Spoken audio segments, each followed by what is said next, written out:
number 6, letter A, for the tax audit, and I will pass it over to Neil.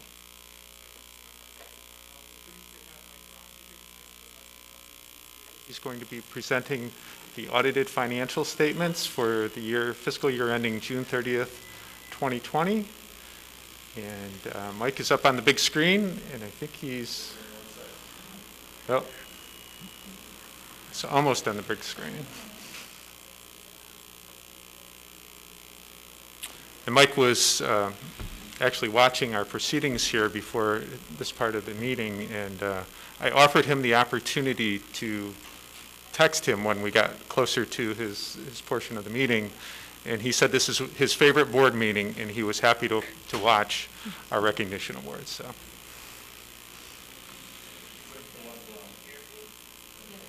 There we go. See all set, Demian? Okay. Okay, Mike, stage is yours.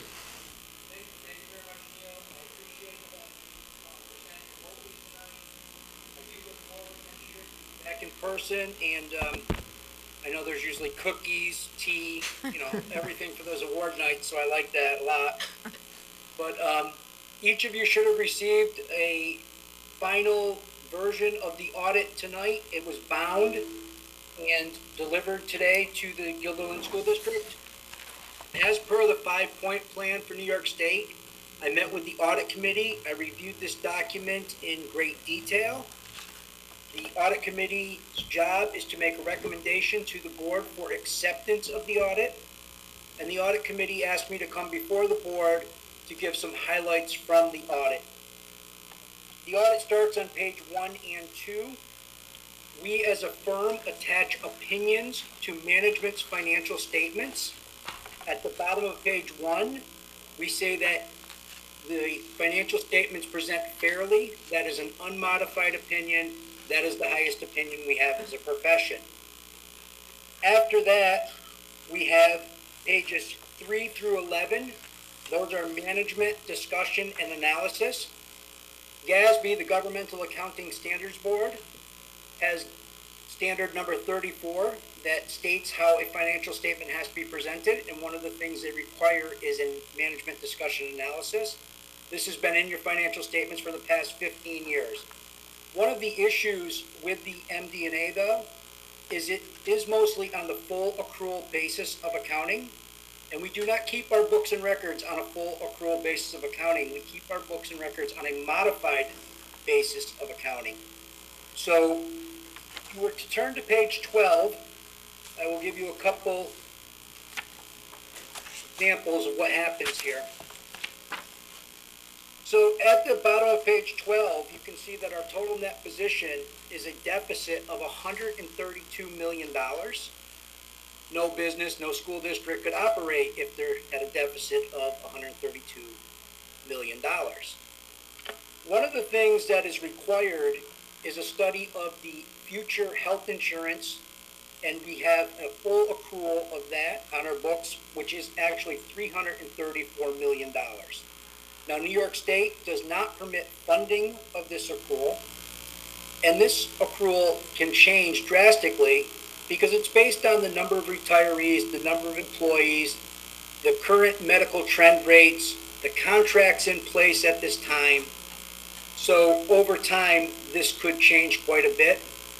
We, as a district, are what we would call pay-as-you-go. So each year, when we build our general fund budget, we put the health insurance for the retirees in there and the employees, and we pay that as we go. So that's pay-as-you-go. So that's one of the biggest differences between modified accrual and full accrual.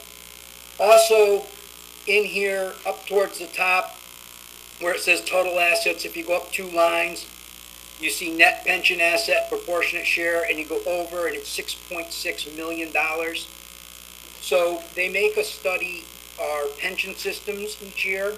We have 2, TRS and ERS. Our TRS pension system for Guilderland is found to be overfunded by $6.6 million. But again, there is nothing we can do with this asset but put it on our full accrual basis of accounting books.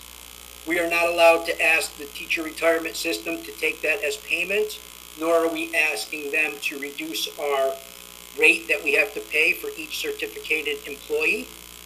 And that's about 9 cents per dollar.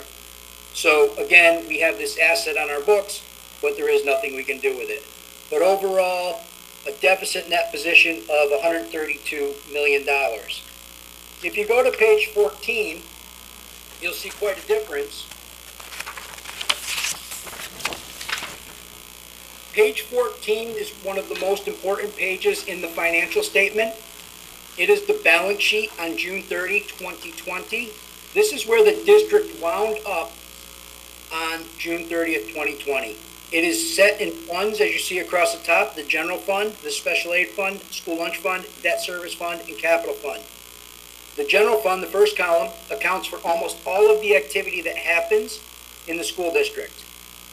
You can see that we have about $17 million, almost $18 million in assets, $6 million in liabilities. The difference is what we call fund balance. GASB 54 says there's 5 categories of fund balance. The first category, committed, we're not allowed to use. The second is non-spendable, and we have about $4,800 in there. All that is it's in a form other than cash, so it's non-spendable. The second category that we use is called restricted. And you can see that we have several restricted fund balances. These are either permitted by New York State education law or general municipal law, and each of these is further defined in the notes on page 32 through 35. I'll go through a couple of these quickly though. The capital reserve, only $71,000 in it. That is a very restrictive reserve. It takes voter approval to fund. It takes voter approval to spend. So very restricted. The second one, the reserve for employee benefit liability, almost $1 million. That is only to be used for sick or vacation time when somebody leaves the district. It cannot be used for an incentive. Then we have a tax certiorari reserve. It's a very important reserve. We have a lot of people that would like to reduce their property tax values, and there's a chance that we will either have to pay some of those tax dollars that we received in the past back, so we can utilize that reserve. We have an unemployment insurance reserve. That reserve, also very important in school district. If we had to lay off an employee, although New York State would pay the claim, quarterly we have to pay New York State back. Then we have an ERS retirement reserve. That reserve can only be used for the employee retirement system, and it's used to, if a fluctuation in rates happen, we can tap that reserve so it doesn't affect our budget. The newest reserve, and it's 2 years old now, is the next one. It's the TRS retirement reserve, and you can see there's about $1.6 million in there. The Guilderland School District has about a $40 million TRS salaries for the year, and we can put 2% in per year up to 10%. So that is 2 years worth, about $800,000 a year.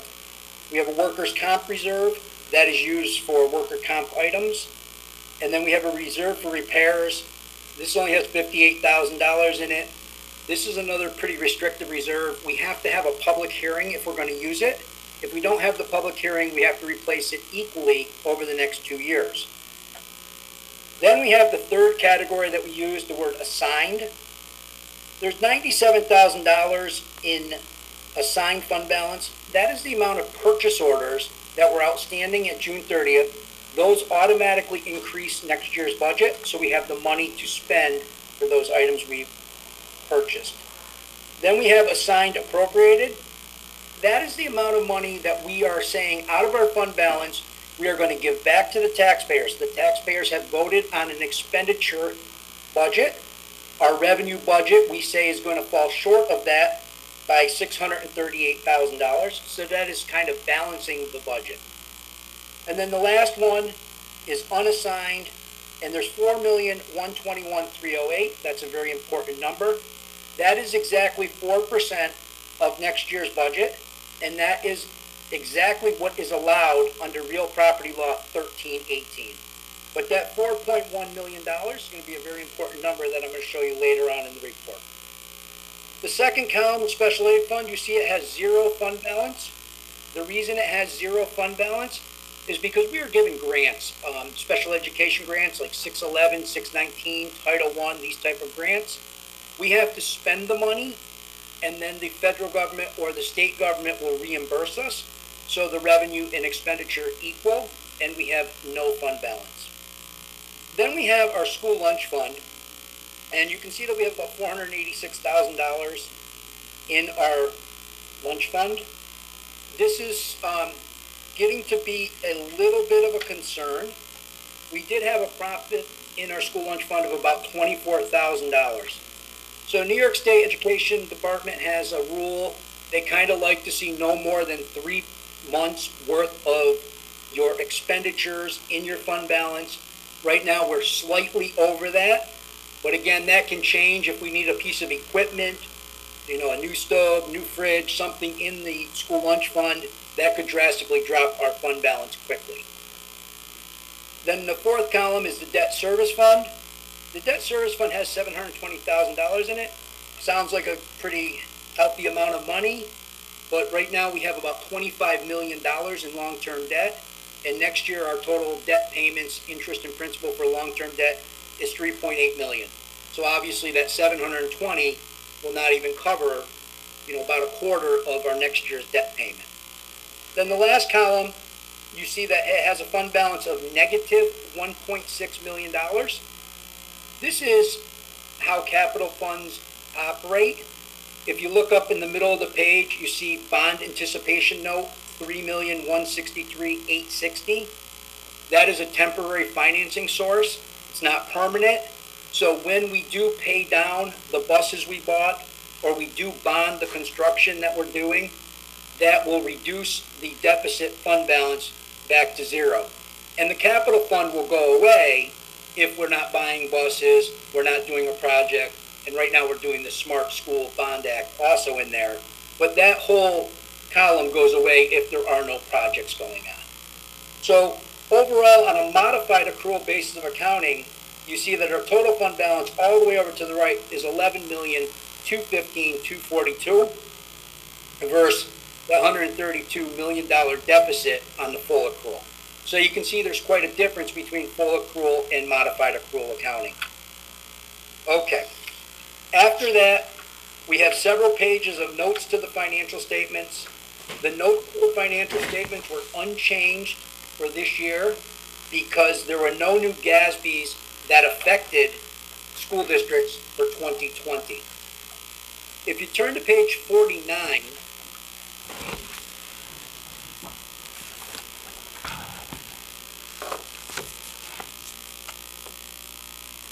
you will see that our final budget was $101 million for revenue, and we brought in $101 million. I cannot express enough how good of a job of budgeting this is. It is very important that a district can predict its revenues, because when a district has a shortfall in revenues and expends more than it takes in, that wipes out all of that fund balance we talked about in the general fund. But the one issue here that I pointed out to the audit committee, and I just wanted to make sure the board was aware, if you look in the middle of the page, our state sources of revenue, and this includes BOCES aid, lottery aid, foundation aid, is $25 million on $100 million. If the state did cut 20%, that would be about a $5 million cut to the Guilderland School District. And as I told you, we had about $4 million in our real property law 1318 unassigned fund balance. So this is where there could be some issues coming forward. Now again, I am presenting on a June 30, 2020 year end. Everything looks great, but there are pitfalls that could happen coming up. So I just wanted to point that out. Page 50 is the other side. This is the expenditure side. And you can see if you look in the middle column down towards the bottom, we spent $100 million this year. That's 98% of what the voters approved. So we significantly spent our budget. If we did have that cut, we would then have to take into account how much fund balance we would eat up just to maintain the current programs that we have at Gilder. Okay. So after that, page 54. Very important. At the bottom of the page, you see that percentage of 4%. That is the calculation of Real Property Law 1318, and that is how we determine that our unassigned fund balance can be $4,121,308, as I showed you on page 14. Then, if we move forward to page 58,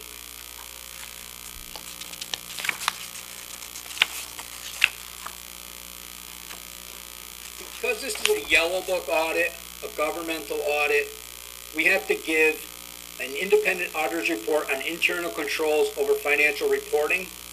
And here, this is also an unmodified opinion, the highest opinion that we have as a profession. And I can't stress enough how well your business office performs. You know, Neil and John and their staff, they give us everything we need. We don't have a journal entry to propose. They're very prepared. They're on top of the situation of what's going on. So this is an unmodified opinion. There is no issues that we find with the controls over financial reporting. Then on page 60, we have the third opinion from Weston Company.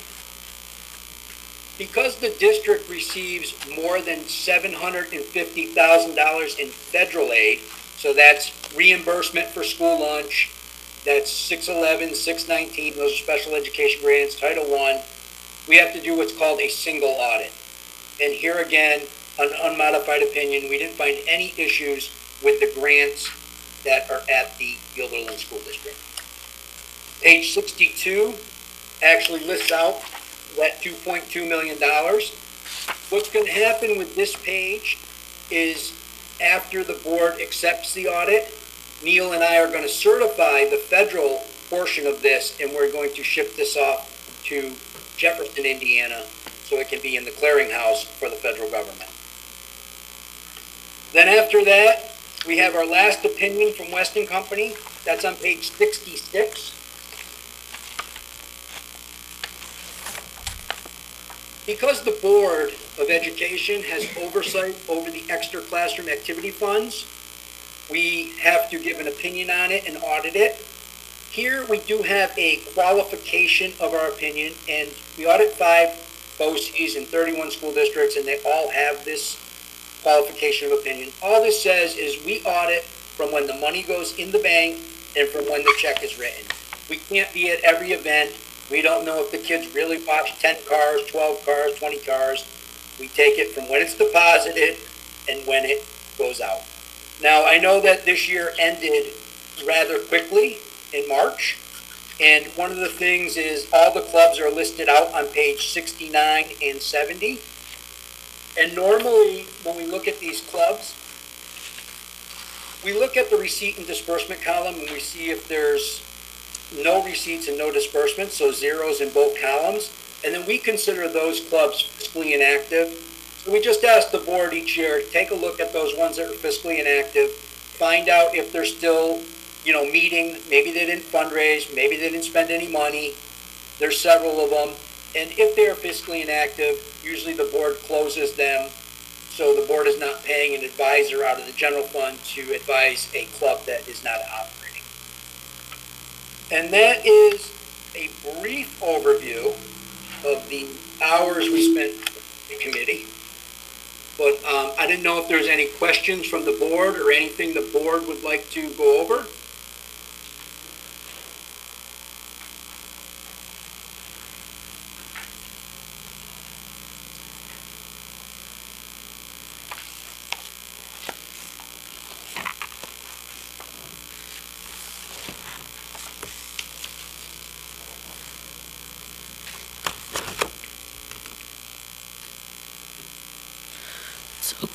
Can I have a motion to accept the audit?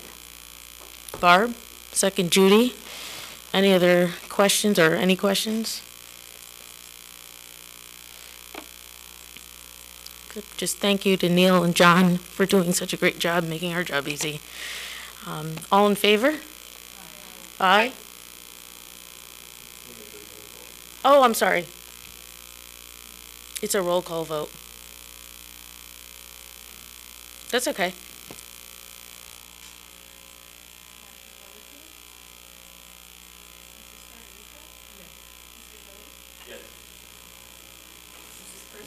Yes. Yes. Yes. Yes. Yes.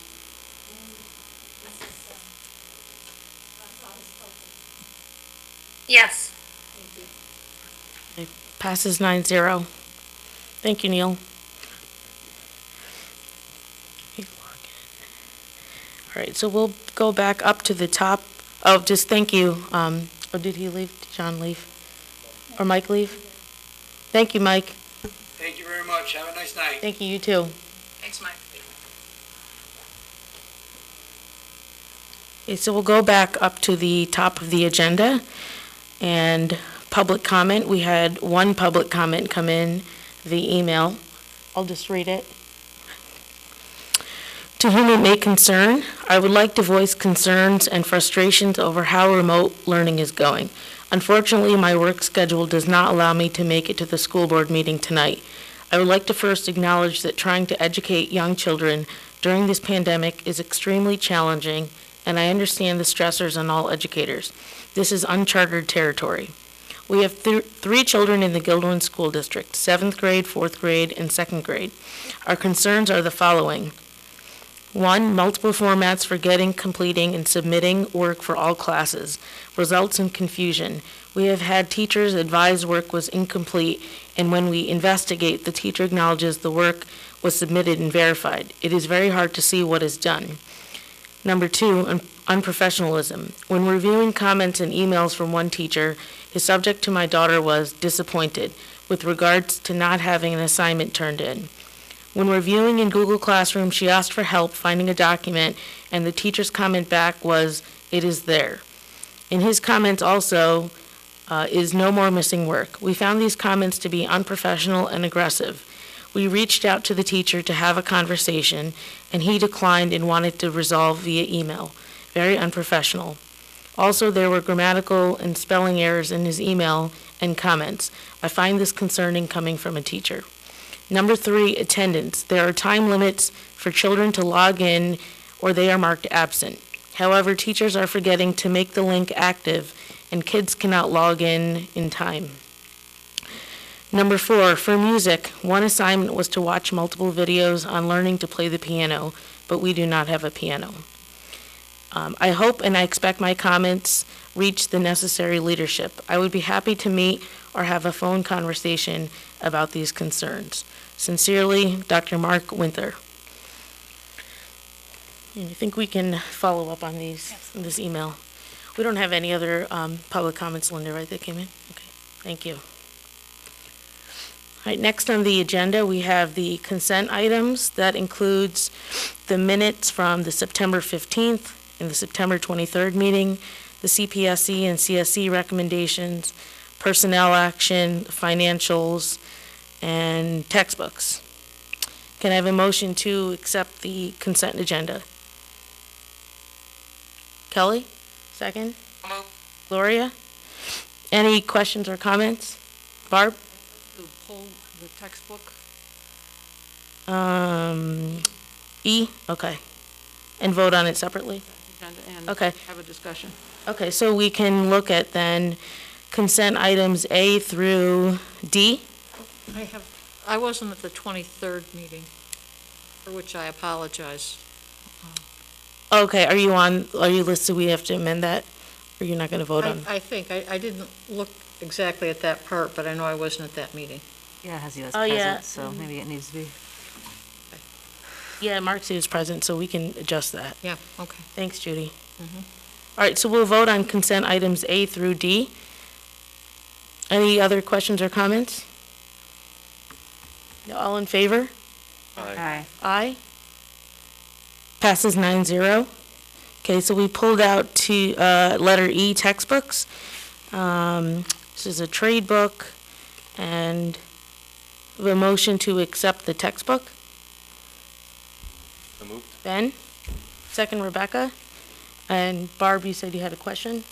Yeah, I really don't feel that it would be advantageous to our kids to have that as part of their curriculum. I found it very divisive. And I have a few quotes from the book that sort of jumped out to me. The gentleman author or authors attempt to give a non-history of racism, I guess, is basically the bottom line.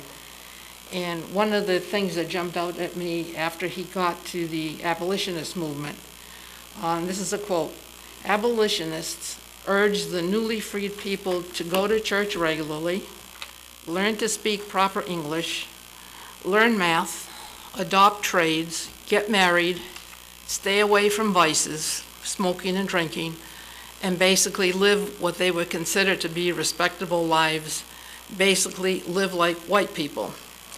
The author believes this advice was racist because it said that black people couldn't be accepted as themselves and that they had to fit into some kind of white mold. He then goes on to state that a racist idea is any idea that suggests something is wrong or right, superior or inferior, better or worse about a racial group. An anti-racist idea is any idea that suggests that racial groups are equals. Both segregationists and assimilationists think black people are to blame for racial inequity. Both the segregationists and assimilationists think there is something wrong with black people, and that's why black people are on the lower and dying end of racial inequity. The assimilationists believe black people as a group can be changed for the better, and the segregationists do not. The segregationists and the assimilationists are challenged by anti-racists.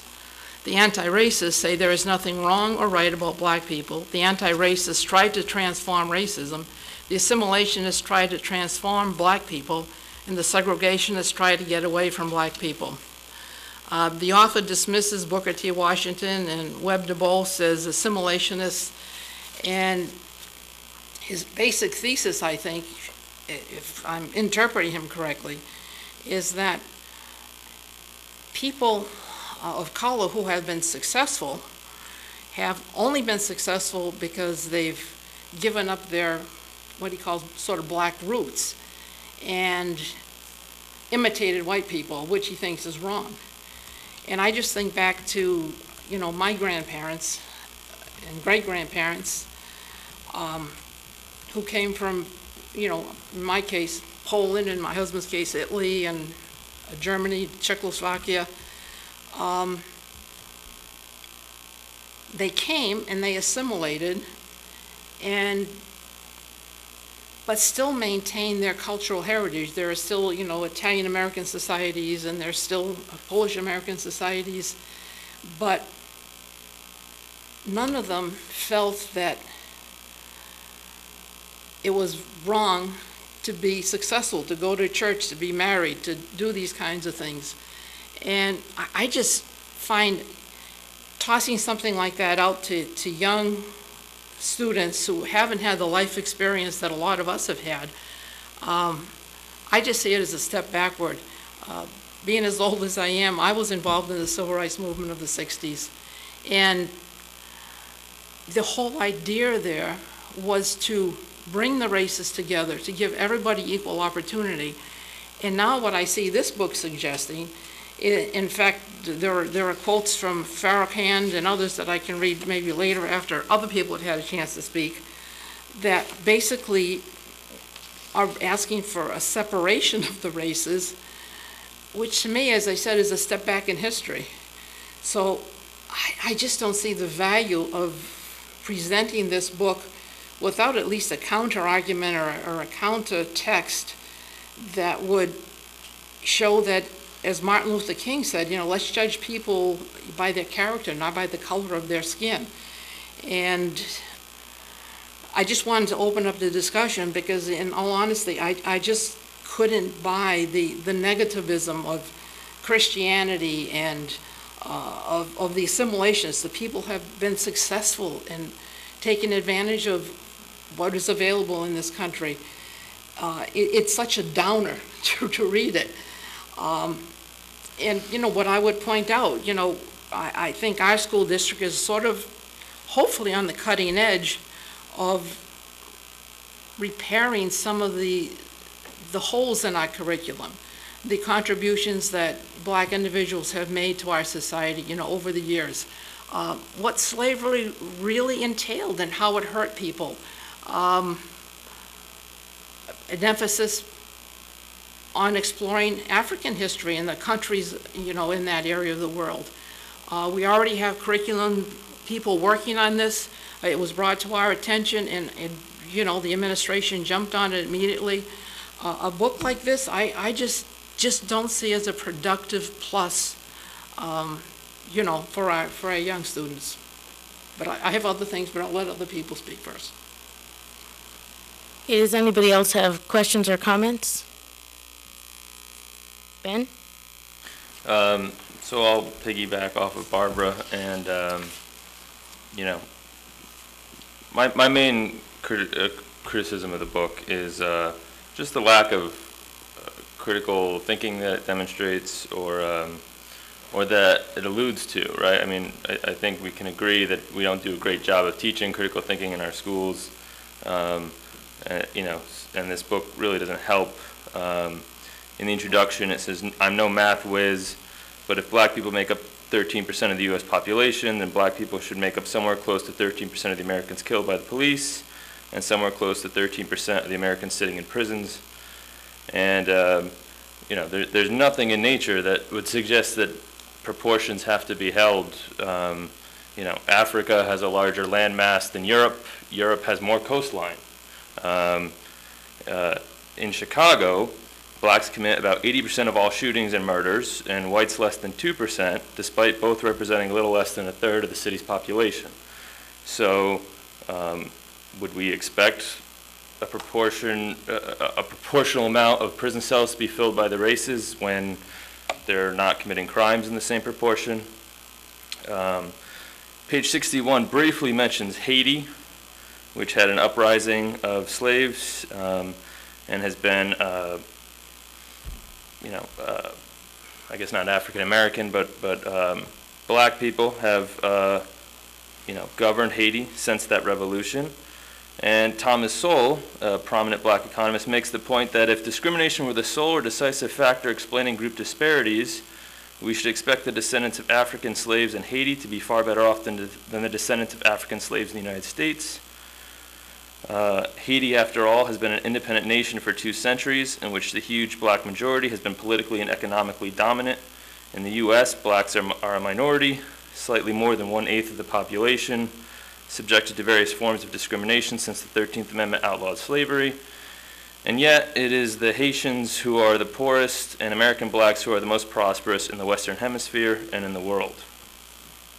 And, you know, just to echo some of Barbara's points, William Lloyd Garrison, W.E.B. Du Bois, Frederick Douglass, Booker T. Washington are all listed in this book as assimilationists. Du Bois is an assimilationist because he went to Harvard and was determined to succeed. So there's no heroes to root for in this book, and I think that's what Barbara was getting at when she said it was, you know, not fun to read. The only unqualified endorsement of an individual that I could find was for Angela Davis, who is apparently opposed to Black imprisonment, but is supportive of imprisonment of political dissidents. You know, the Smithsonian earlier this year put up a graphic on its website with material from the book White Awareness, Handbook for Anti-Racism Training by Judith Katz.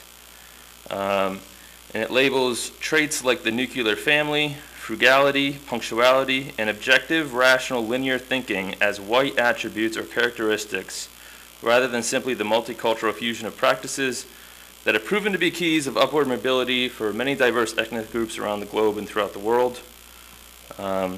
So, you know, I share Barbara's concerns and wonder really this is the text that we want to be introducing into our curriculum.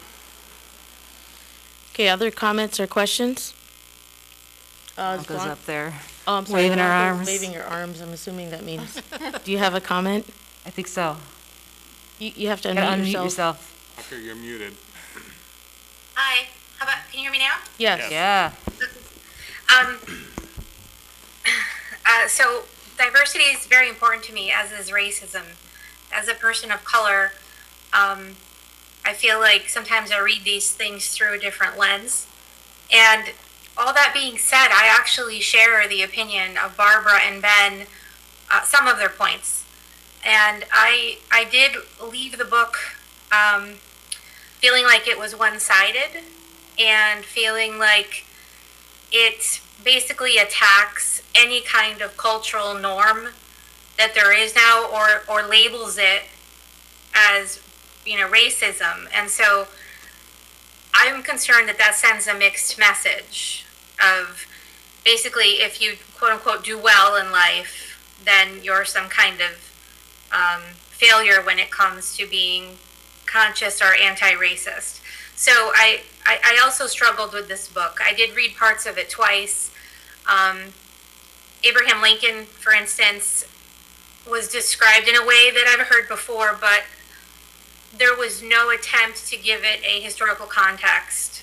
So I just feel like it's very one-sided, and looking at it as an educator, I don't feel that it's that valuable unless it was, the students read it and then read something else, a different view at the same time, or there was a big discussion. But I tend to agree with what Barb and Ben said.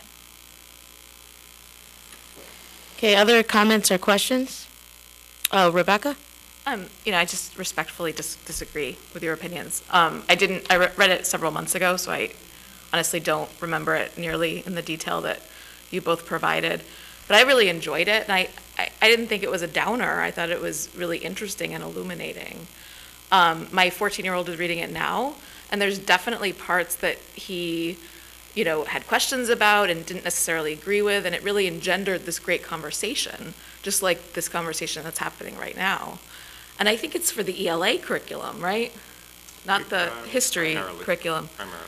So, and it says right in the first couple of pages, if I remember correctly, that it's not a history text, right? So I think if the point is to generate conversation, that's actually really positive. And it would help, teenagers critically think about all of these issues so that they can have this great discussion in an English classroom. So I would be in favor of keeping it. Kelly? Yeah, along the same lines of Rebecca, our children aren't blind. They see what's going on in the news. They see all these things. How great would it be to kind of have this out there so they can have these, something to talk about, something to have. We have a whole civil discourse, group that could, be engaged with this book. I think it would be a disservice not to provide it to them so they can have something that they can discuss. I think it's against our board goal, which we're about to approve here, of encouraging, focusing on diversity and equity. I think focusing on it includes educating and encouraging thoughtful and, maybe controversial conversations, but that's part of, growing up. It's part of me. It's part of now.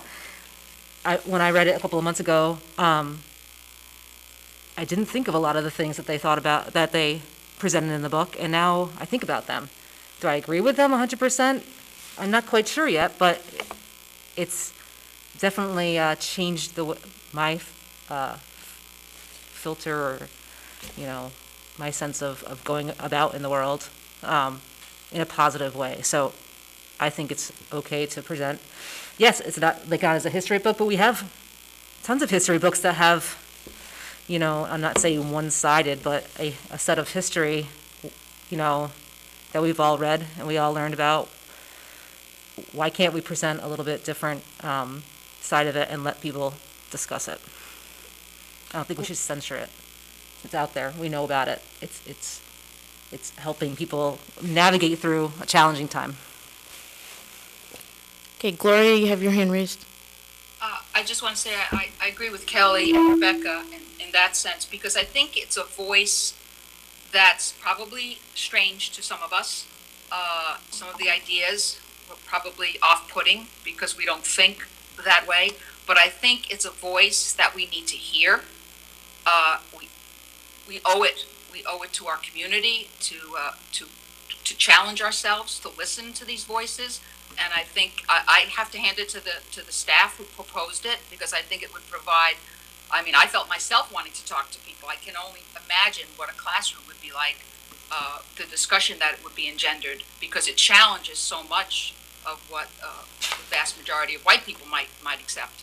But I think it's a voice that we need to hear. And before we make any decisions, I think we should really kind of talk further with the staff that are proposing it, but because I think it's a powerful book.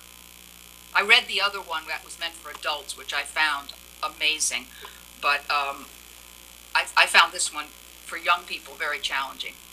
But I think we need to challenge it. This is an issue that we need to challenge ourselves on. My thoughts, I think it would be irresponsible to use it without a teacher, but it's being used in a classroom with a teacher who is experienced and will be navigating the conversations that are important.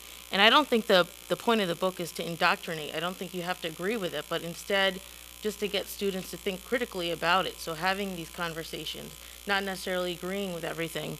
And if I remember correctly, there was a phone call I was not on. I know Barbie, you were on it with a recent alumni who talked about all of her racist experiences that she had at Guilderland not too long ago. And I remember, I think at a board meeting, we talked about it, and you said, Barb, that you were shocked by all of it. And I remember my response was, I wasn't shocked by any of it.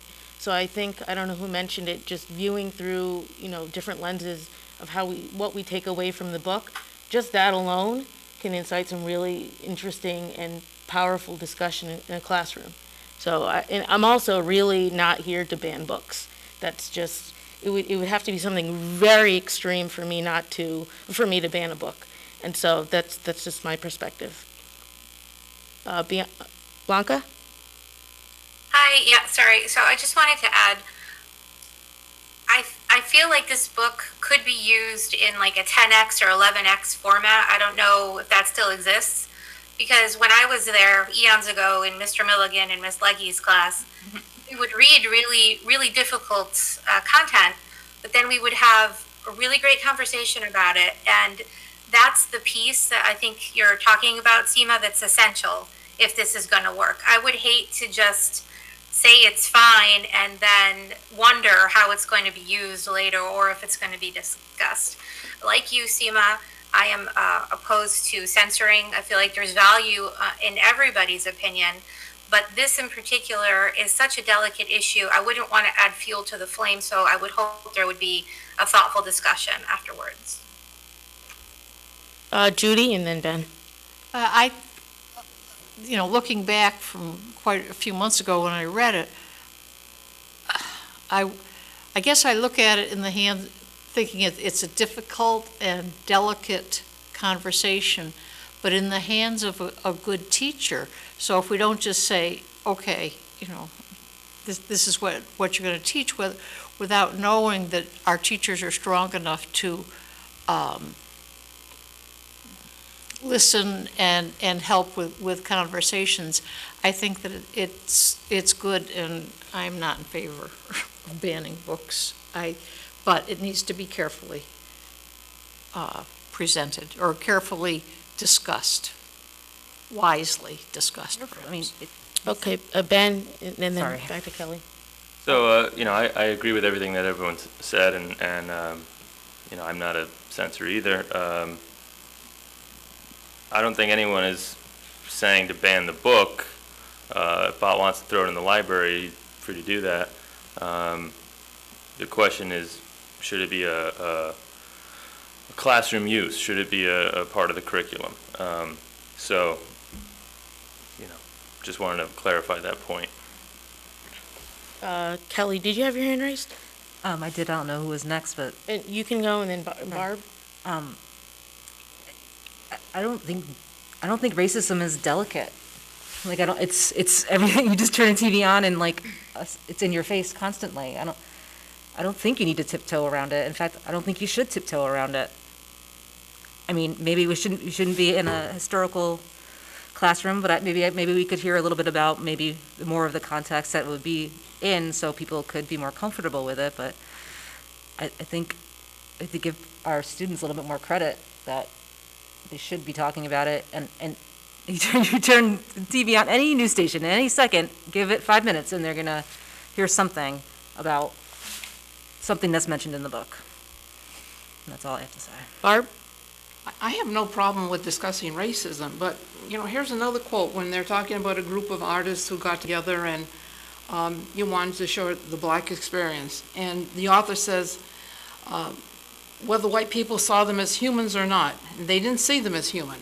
Black people were symbols, animals, and ideas to be feared. Do we really want to tell our kids that this was the experience of the vast majority of people? I've never heard these people referred to as symbols or animals or ideas to be feared. He goes on to discuss Malcolm X and applauds his ideological transformation from assimilationist to anti-white separatist to anti-racist. He argues that white people weren't born racist, America was built to make them that way. He criticized black assimilationists, calling them puppets, especially the leaders who had exploited their own people to climb the white ladder. To me, it just isn't a fair analysis of what has happened in life. He discusses the Brown versus Board of Education, and he says, the schools began to mix. What's really interesting about this case, though, something rarely discussed, is that it's actually a pretty racist idea. I mean, what it basically suggests is that black kids need a fair shot, and a fair shot is only in white schools. The assumption was that black kids were as intelligent because they weren't around white kids.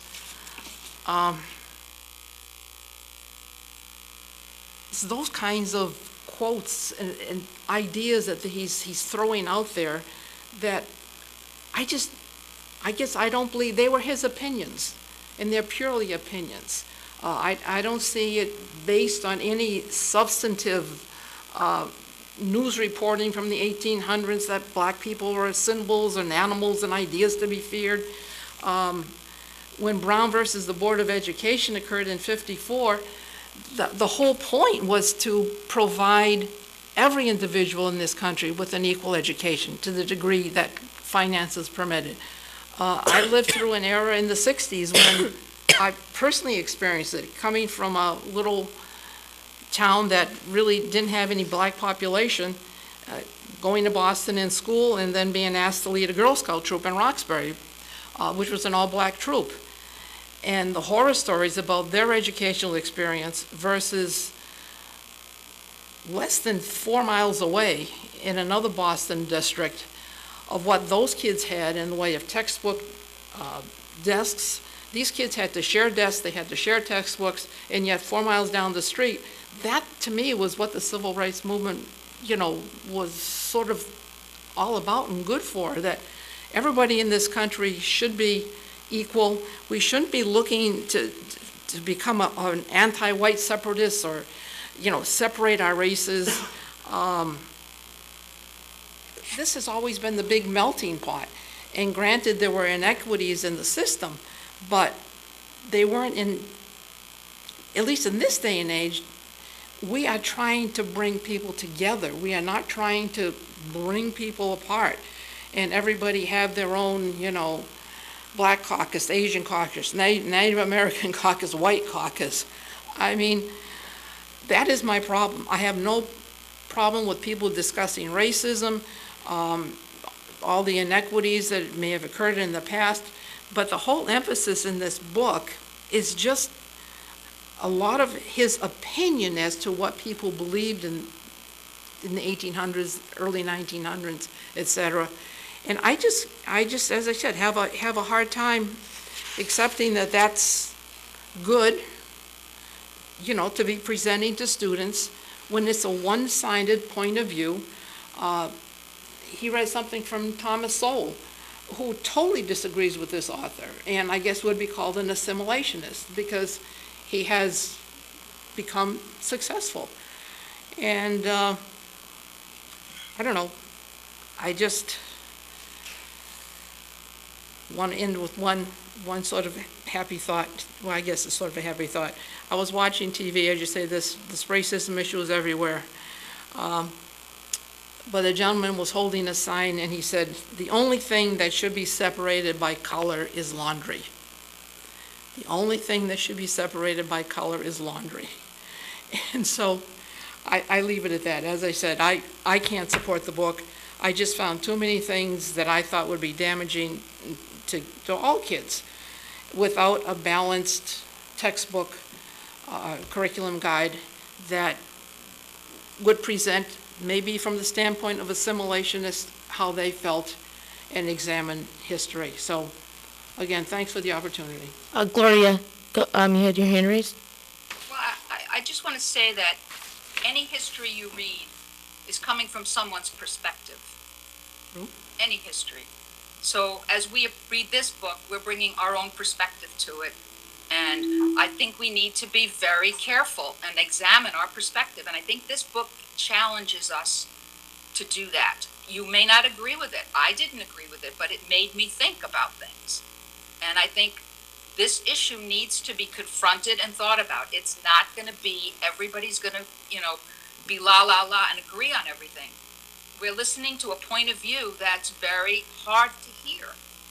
But I really think we need to hear it. And I think we need to trust our staff because, and I agree with Blanca because my daughter was in those classes. Those classes in the high school, the civil discourse classes, the history classes, the LA classes, we have to trust our staff that if they're choosing to do this book, then they're doing it in a professional way. I mean, I'm sure you can probably go in and sit in on a class if you want, because I've done that in the past. But this has come up before with books, that we need to trust our staff. They're not giving us the book so that we're going to pass it out or leave it in a library shelf for some kid to pick up and read without guidance. They're actually going to use it. And I think there's a lot to be learned from this book.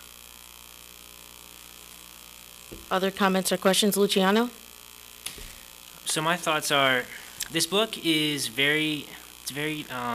covers an expansive period of time. So it's not, the author says it's not a historical book, but it's a historical recounting of the history of the United States. And so obviously it's not a big book, it's a pretty short read.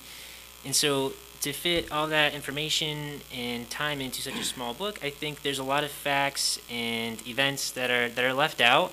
Maybe not intentionally, but just because of the fact that it is meant to be a shorter read.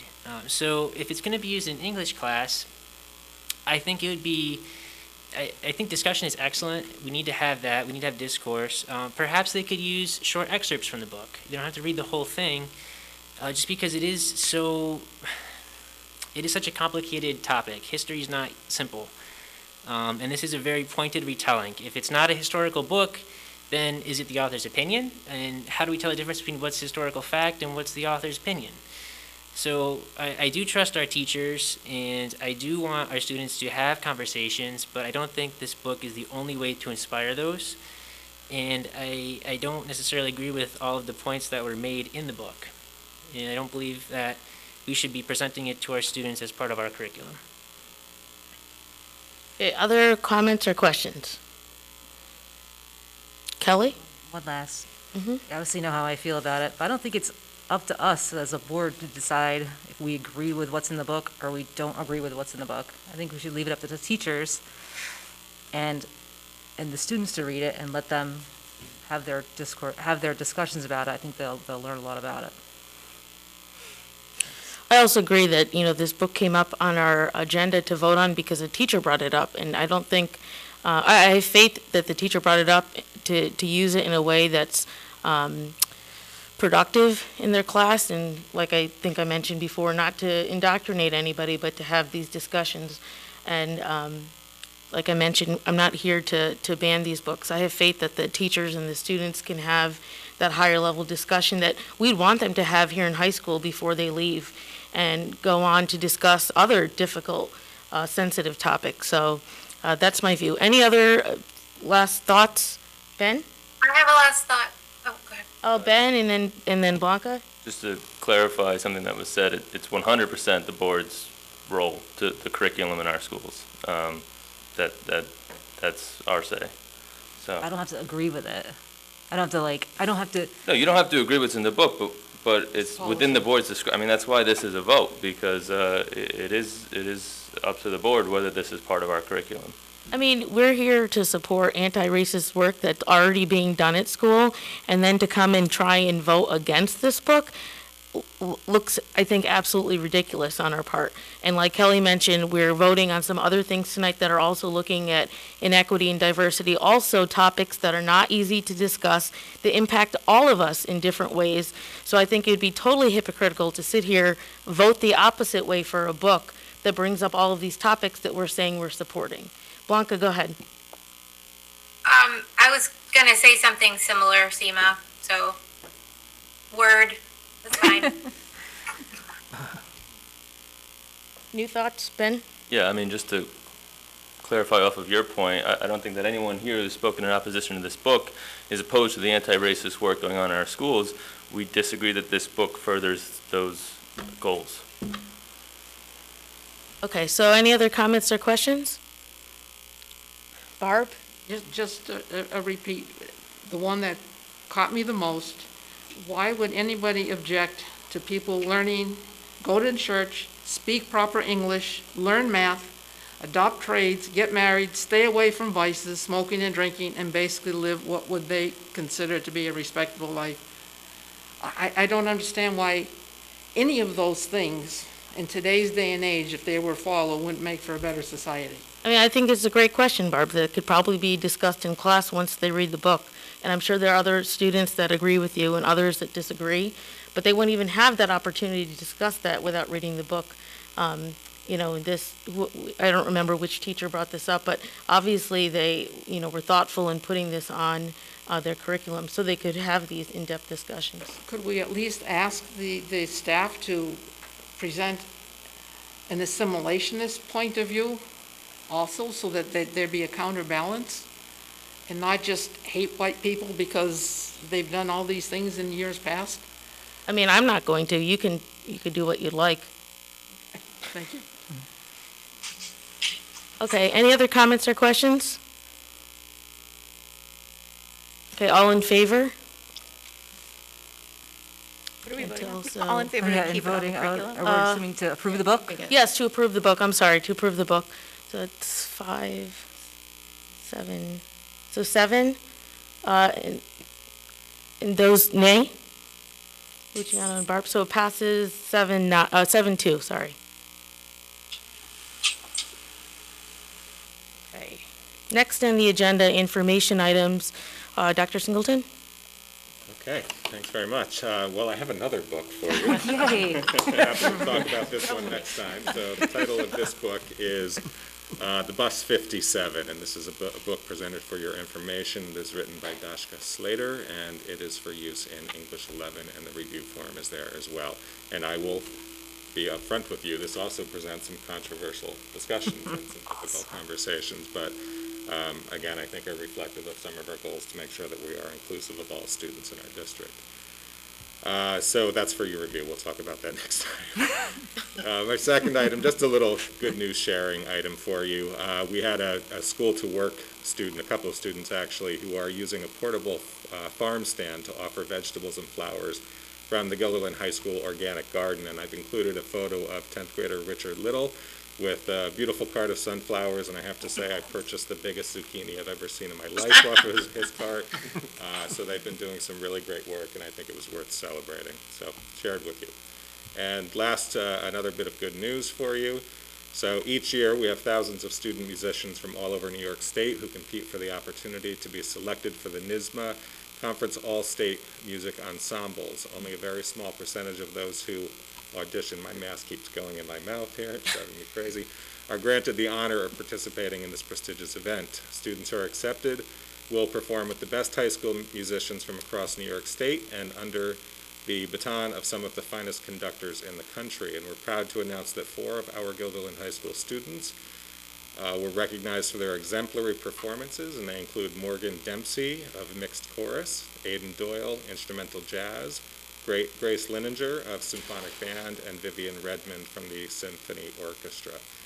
This year, instead of spending 4 days rehearsing in Rochester with gifted students from across the state, students will rehearse with their conductors online, culminating in a virtual performance. Admission to these highly selective groups is usually based upon the score received the previous spring during the NYSSMA Solo Evaluation Festival, where each student performs before a certified adjudicator who carefully evaluates every aspect of their performance.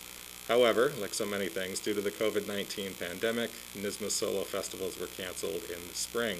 So NYSSMA elected to use student scores from the previous year to fill out this year's ensembles. And of course, we want to extend congratulations to the musicians, their teachers, and parents for this outstanding accomplishment. So well done. Okay, thank you, Demian. Next is school business information. Neil?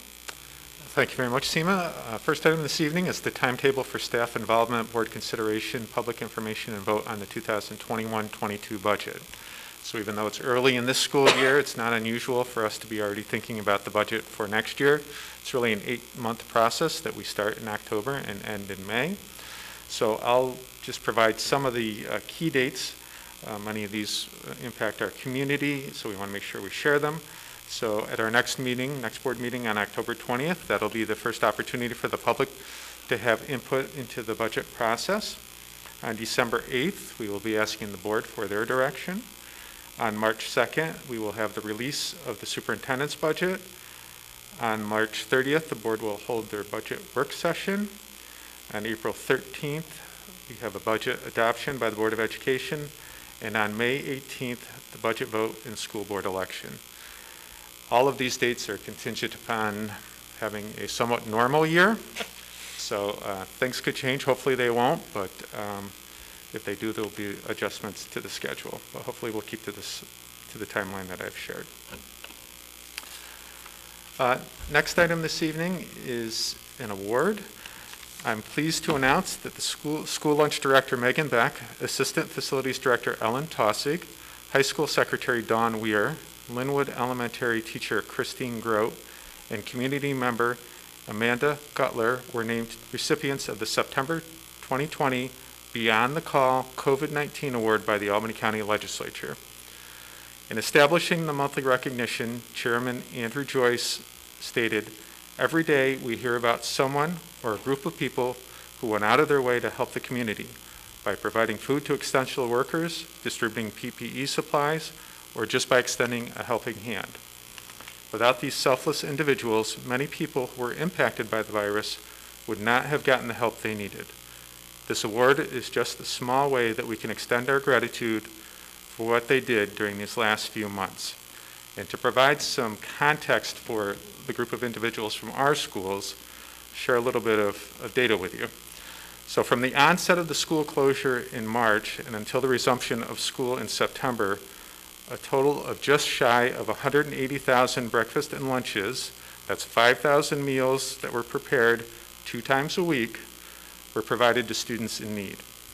In addition to recognizing the extraordinary efforts of Megan, Ellen, Dawn, Christine, and Amanda, I want to recognize and thank the many staff and community volunteers that helped to prepare, package, and deliver those meals. We could not have provided for those most vulnerable without the partnership and support of these many volunteers from our school community. Again, this just speaks volumes of our community and their willingness to help out in times of need. I've also included a link to the Albany County Legislature virtual meeting where this was announced. It actually puts you at the right spot in the meeting. It's like an hour-and-a-half meeting. So if you click on the link, you'll get right to the part where they do the recognition. But again, very, very pleased for that recognition for our staff. Well deserved too. They've Certainly really done is. quite a job. Yeah, that's great. Thank you, Neil. Next, we have board president information. The first item is the NYSSBA voting delegate guide. So it's all here. This is a reminder. You need to turn this, I think you get a Google form to fill out for the voting guide, and that's due by October 14th. So we can discuss it at the next meeting, which I think is October 20th. Any questions about that? The next item is the list of policies, and we'll be pulling one out and to suspend the rules to vote on it, but anything we should be looking at from the policy committee? Anything specific? No, this is just a first read. Okay. So I'll make a motion then to suspend the rules to vote for, this is 1900, the parent and family engagement policy. I think this needs to be, go into the ESSA plan, and so we need to move ahead and vote on it tonight, if that's okay with everybody. Second. Barb, a second. Judy? Okay, any questions or comments? Okay, all in favor? Aye. Aye. Passes 9-0. Thank you, Barb. Next, we have the handbook for Better School Board Operating Procedures. I think this is just for information now. Gloria, do you want to add anything? No, we had said that I did not get anything from anybody regarding any changes for sections 3, 4, and 5. So unless somebody had something and forgot to send it to me, I'm assuming those sections were okay. Okay, thank you, Gloria. That's it for me. Moving on to action items, school business. Neil? Thank you.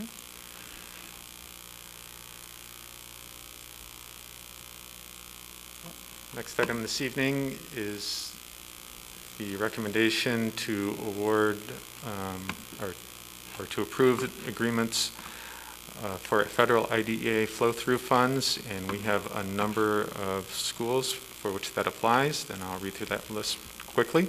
Advanced Therapy, Center for Disability Services, Early Childhood Education Center, Charlton School, Circle of Friends, Crossroads Center for Children, New England Center for Children, Oak Hill School, Parsons Child Programs and Family Resources, Spotted Zebra Learning Center, Springbrook, New York, and St. Catherine's Center for Children.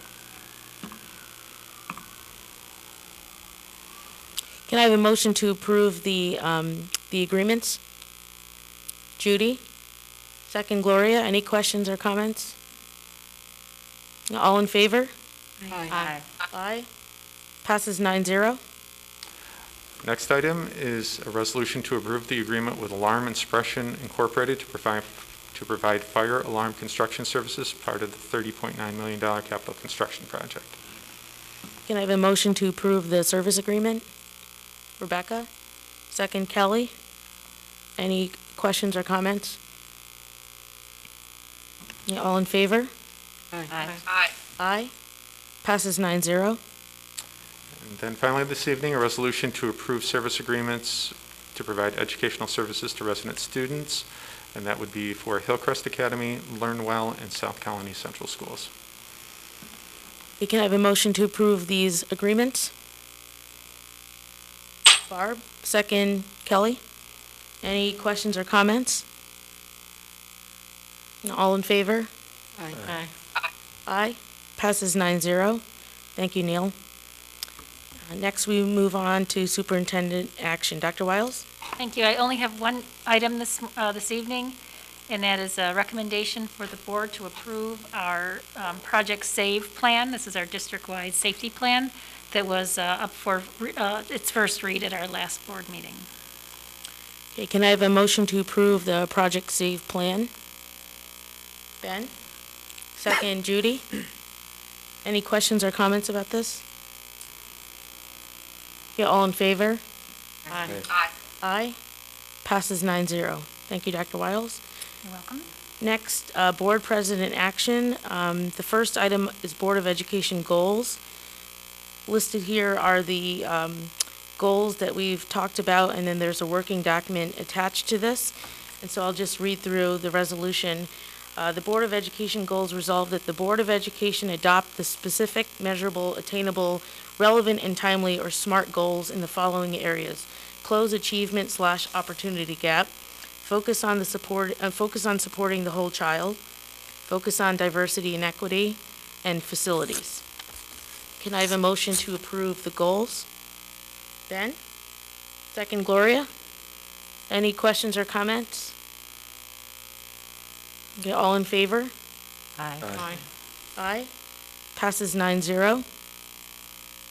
Next, we have the establishment of the Equity and Diversity Committee.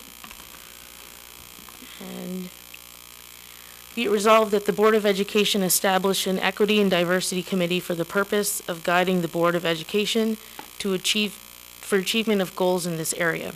These goals are also presented for adoption this evening. The board will request letters of interest from school community stakeholders to be considered for membership on this committee. Can I have a motion to accept the establishment of this committee? Ben? Second, Kelly? Any questions or comments? Seema, did we decide how many people were going to be on this committee?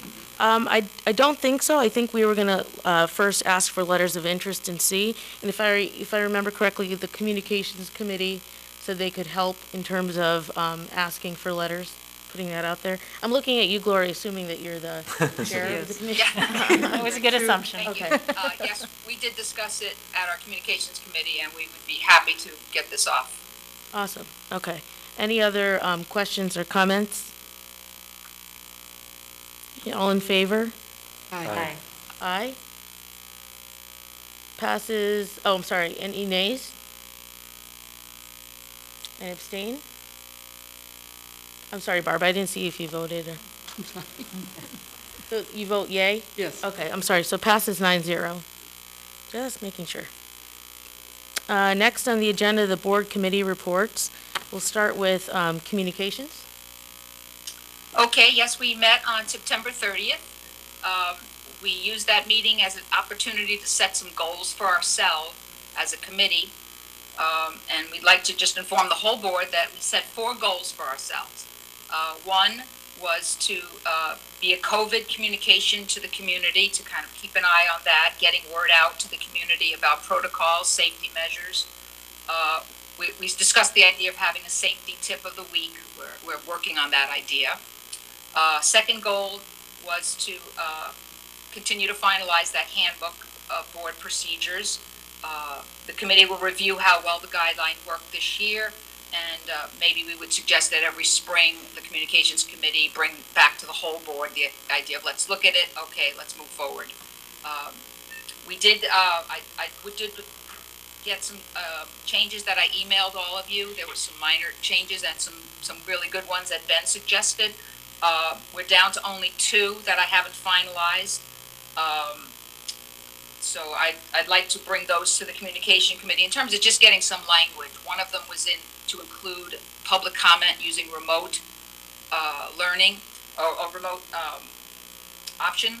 And the other one is I need to get Ben to help me get the language straight on one of the sections, just the legal language. But everything else is done. We have a reference for the open meeting law one. So everything else seems fine, and we'll get the final changes, and then we'll give you a full copy of the 3 sections again. The other 3 sections seem fine. There were no suggested changes, so it looks good. So that was our second goal. Our third goal is to assist in the communication about board goals. For example, assist in the effort to publicize our new diversity and equity committee and call for participants. So that was the one that you just asked if the committee would do, and we'd like to, kind of kick that off and get that going. And our fourth goal is to work on the community engagement aspect as we have in the past for the budget development process. So during that time period when we're looking to engage the community, getting input and getting information out, the communications committee usually kind of headed that up, and we'd like to continue doing that. And we set another meeting for October 14th. Awesome. Thank you, Gloria. Next, policy. You have the fruits of our labor, and we have another meeting coming up, I think, the 23rd? Whatever you say, Barbara, I'm not sure. Wednesday, I think, at 4. Okay. Thank you, Barb. Next, business practices. Judy? We haven't met yet. We have a meeting scheduled for October 20th, which may sound familiar because that's also our next board meeting. Our meeting will be at 4:30 on that day. Thank you, Judy. And last, audit. Ben? Audit met on the 23rd, and to quote Barbara, you have the fruits of our labor. We reviewed the audit with Mike Rossi from Weston Company, and the claims auditor reports, which were both approved this evening. Our next meeting, I believe, is October 21st. Okay, thank you, Ben. Next, public comment number 2.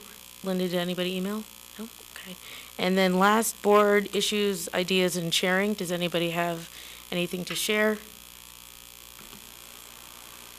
I know Kelly, you emailed about putting that, now we have a Board of Education at gildenschools.net email.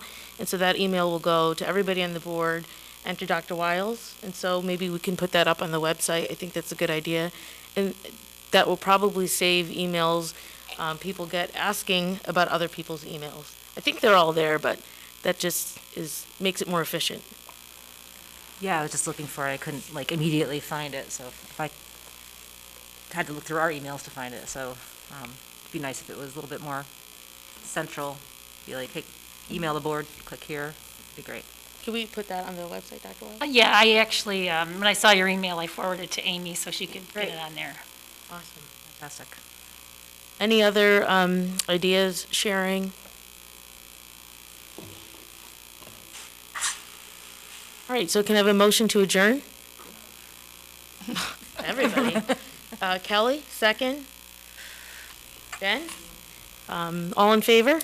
Aye. Aye. Passes 9-0. Thank you, everybody. Good night.